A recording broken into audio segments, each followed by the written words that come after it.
Is there an importance to the introductory press conference? No. I mean, no.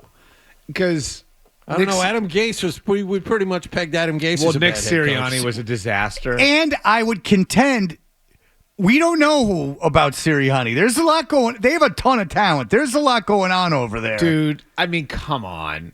All right, they're 48-20 in the regular season. He has like the fifth best winning percentage of all time. Do you think he's a good coach? He said it. And he's won. Yeah, I think he's done a good job. No. They've won, yeah. But do you think they're winning because of the general manager or because of the coach? I think it takes a certain type of person to coach in that market. I think it takes a certain type of person to handle the amount of talent that they have because there's a lot of egos there. So it's like a Joe Torre. To deal with the Phil Jackson, like to deal with the dynamics between like Jalen Hurts and AJ Brown. Well, Hurts doesn't like him. Did you hear the stuff he said after the NFC Championship Hurts doesn't game? like anybody. Oh, really? Oh, So like I think we all look at this and it drives me nuts. Okay. Because like everybody looks at this and because you can put a statistic on everything, and so everything becomes about X's and O's. And the bottom line is, and you guys should know this following Detroit, like such a huge part of this is motivating and getting the most out of people and managing egos. And so what Mike Tomlin's done really well over the year. Dan Campbell's great at it. I would argue, like with Sean McVay, like as much as everybody tries to make him out to be this offensive professor, like his ability to build an offense and call plays, he's really good at it. But it's down the list of what he's good at. Like he's better as a leader. He's better at managing people. He's better at getting the most out of people. We've talked about that. I heard Danny Cannell say this, is that you can find X's and O guys to be your coordinators. What you need is like a leader of men. And we also, as you have probably a million times, we've talked to how many ex-athletes over the last 20 years. I mean, ex-football players, let's say 200. And we've had guys that have come in here and said, numerous ones, and said, this guy came up in front of us and we hated him the first time. Vance Joseph was one, and Patricia was one. Like, there were guys that lost the team, not introductory press conference, but lost the team right away. First meeting, we had Akeem Talib came on and told us they knew 5 minutes after Vance Joseph held his first meeting he wasn't going to work out. I mean, and so like I think I think with Sirianni, like his ability to just get the most out of people, and I do think that there's like that Tomlin aspect to it, where it's like obviously Sirianni and Tomlin are very different people, but you know, if you show that you can manage people, that you can manage egos, that you can deal with problems, that you can put out fires, that allows you to cast a wider net from a talent perspective. You're able to bring in more, like you rule out fewer people because you can do that. And so like just having somebody who can manage the superstar egos that they have. Like, do you know what people have talked about Jalen Carter? Okay. I've heard this like, how could he have fallen to 9? You want to know why he fell to 9? Right. Like, you really want to know why he fell. But they're able to draft him because they have a coaching staff who can handle him. Like, they went through firing both their coordinators last year. A lot of head coaches would have a problem if you brought in two guys, in Vic Fangio and Kellen Moore. Hell yeah, they would. Who have huge reputations that way. And he's able to deal with that. So I think you have to give him credit for it. Anyway, so back to the fair enough. I was being unfair. Back to the original point. Like Nick Sirianni bombed his introductory press conference. Matt LaFleur, if you go back and watch, was not good. Oh, really? Not good. Yeah. Did he say Duval though, like that? LaFleur Duval. Come on, LaFleur looked flat out like scared. What? Okay. Nervous, like uncomfortable. And the questions about LaFleur coming in were, can he stand in front of the room? And immediately it was like that question was there. Well, if we're being honest now, that's what I'm going to bring up. Dan Campbell, we laughed at him, mocked mercilessly his opening. I mean, that was conference. a joke. He was a punchline for 6 months because I don't remember going after Dan Campbell for that press conference. We did. Oh, yeah, we did. Oh, he's going to bite Dan kneecaps, Campbell, yeah. and we're going No, to beat us down on the ground. We're going to bite your ankles. I like that. The thing, 2 to 6 guys still hold it against him. Nationally, he was a joke. Well, the thing I didn't like about it is he was like, "We're gritty like this town." Like that, I was like, okay. Like, I mean, I the thought city that was stuff is, placate. I always think the city stuff is It's cool. stupid, but I don't Because know it's if like, I hated that. It's funny because like you hear that, like I think there was that whole thing about Baltimore and Buffalo when they played, they were calling like, there was this whole thing about some idiot on the radio in Baltimore calling Buffalo a city of losers. And I always laugh about that stuff because it's like, okay, so this coach and general manager who aren't from here and all these players who aren't from here, like whether they win or lose defines whether or not that city is a city of winners or losers. But Baltimore is really well run. I mean, the city of Baltimore is fantastic. I mean, with the heroin problem and everything, I mean, it's really something else. They haven't made like TV shows about how bad things are. Yeah, no, or read Brandon Novak's books. I mean, downtown Baltimore is just bombed out heroin addicts. So very good. That's great. I'd really be taking shots at Buffalo when you live in wonderful Baltimore, which I like. I mean, Baltimore's fine, but it's a disaster of a city. Go ahead. Okay, so I want to get back to Liam Cohen, who did not do well. Okay, and you brought up a lot of points defending people who did not do well. You're telling me Liam Cohen is a good head coach and he'll captivate the room, and isn't the fool we think he is? One last thing, like who had the best introductory press conference I think I've ever seen? It was like a sermon. Was Matt Rule in Carolina? Oh, really? It was like a home run. It was he was awesome. Oh, wow. Okay. Joe Judge did well too. Okay, great. In New York. So anyway, okay. So you're saying it doesn't matter? Liam Cohen. All right. Yeah. We think he's foolish at best. How does the NFL see him? How do his players see him? So there are people who have coached with him who are loyal to him and who will tell you he's a really good offensive mind. I do think like. Does he have the makeup to be a head coach is a question. Yeah. And it was a question coming into this, and now it's going to be a question coming out of it because of the way that was handled.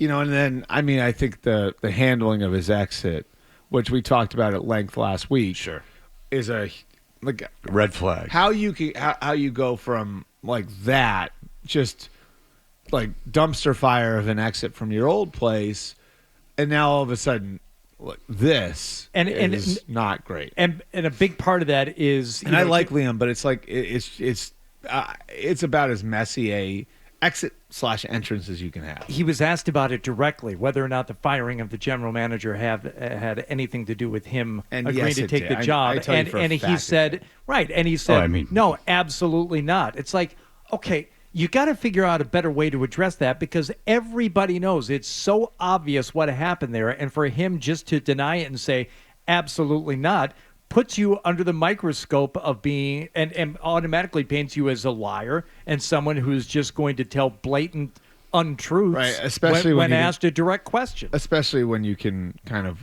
work around that. But Bert, how about this? You would know. You're in the press. What if you went up there and they said, was the firing of Balky, was it about Cousin Larry or you? Thank you. I've done the Mykonos joke.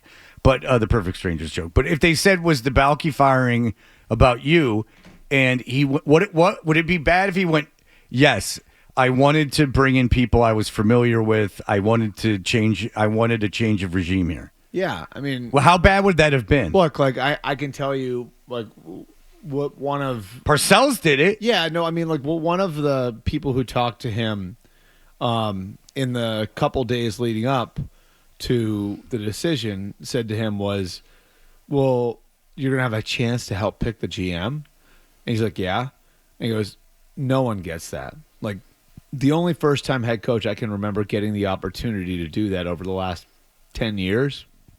Was Kyle Shanahan in San Francisco.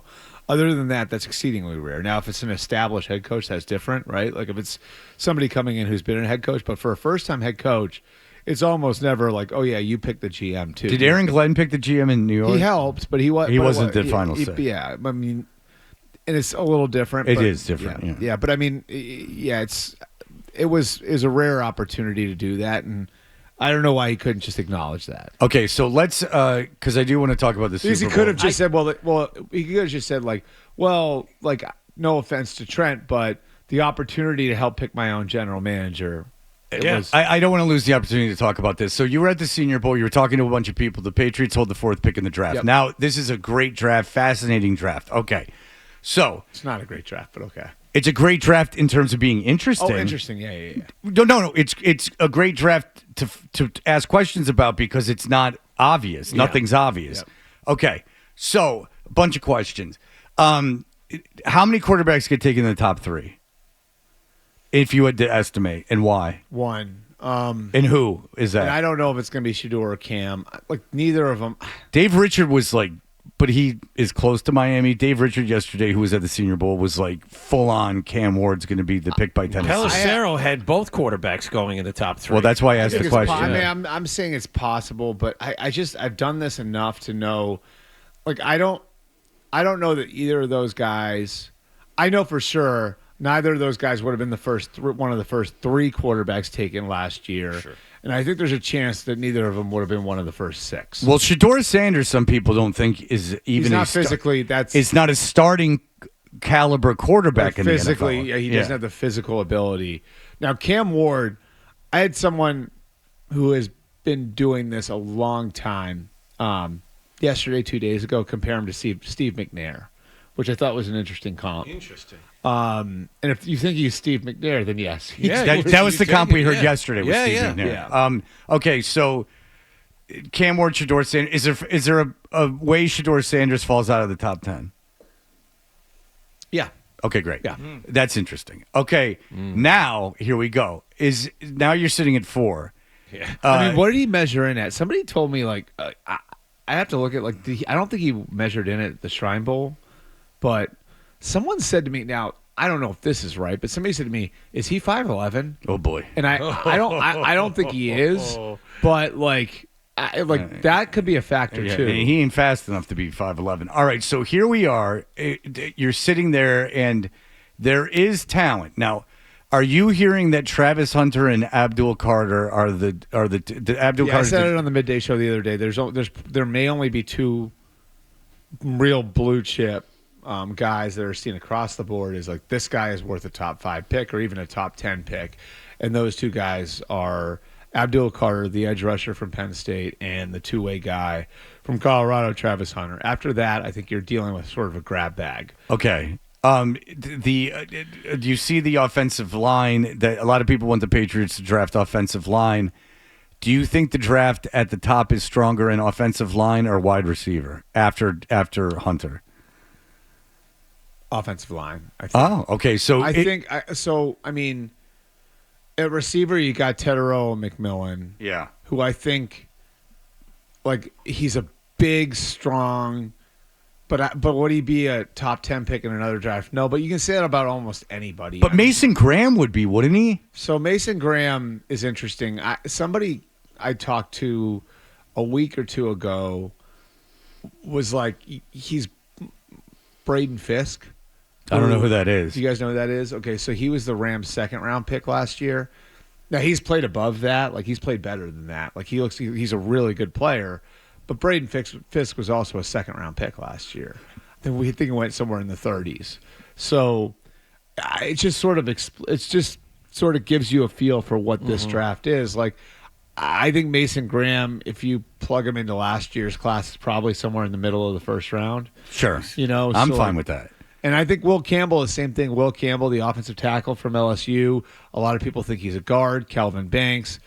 He got his ass kicked by Georgia. So having the 4th pick is not great. Were you telling me as a quarterback and those 2 players and the Patriots, those will be the top 3, and then as everybody else, and the Patriots are sitting at 4? Well, then the thing is that, I mean, the quarterbacks can get pushed up now, right? Like, so you have within the top, the 3 teams in front of the Patriots all need quarterbacks. Yeah. Okay. Then you have the Raiders, who I've heard, and maybe Brady will change this, but I've heard for 3 months now that the Raiders are going to be under a mandate from Mark Davis to go get a quarterback. So does that mean they have to trade up? I think, again, like Brady has told the new people there he's going to insulate them from Mark Davis, but who the hell knows? Well, that's a good idea. You should always have a mandate to take a quarterback in the top 10 of the draft. I mean, it's just regardless of talent. It's not a very it's not a great draft in general. The quarterback class is the worst since 3 years ago when Kenny Pickett was the 20th pick. I don't know how much better it is than that year's class. And I do think there are going to be some teams at the top that are going to look at the quarterbacks and say, Shador Sanders isn't much better than Jackson Dart. and we can take Jackson Dart in the second round. I agree. I think there's a chance that Sanders falls out of the first round. See, that's why I don't think the Raiders or anyone else would necessarily have to trade up to get a quarterback. Now, if you've got one targeted, one specific, and you think that you see something in him that no one else sees, okay, that's a different story. But if you're just looking at, their tangibles and the things that we've seen on the field, there isn't one that stands out. Yeah, I mean, the interesting thing about Shador Sanders is like his dad was like the generational of all generational talents. You know what I mean? Like, who's his dad? Like, yeah. So no, Deion Sanders. Just John? Yeah, cornerback. That's singer? like the. He rapped. Oh yeah, he was a okay, rapper. All right, but he played football. Must be the money. All right, let's break. We're very late. Let's break, and then we can come back. My point there was that this Shador Sanders is like an intangibles, intelligence, toughness, all of that. The question with him is, does tangibles? He have it? Yeah, stuff you can see. Yeah, that's all great, but maybe for a center. All right, we'll be back in just a moment. If you like that clip, and how could you not? Check out more videos from Toucher and Hardy here. Point slightly up and to the left. For more Patriots analysis and opinion, hit this playlist. Point slightly down and to the left. And for the latest from the Sports Hub, download at 985thesportshub.com.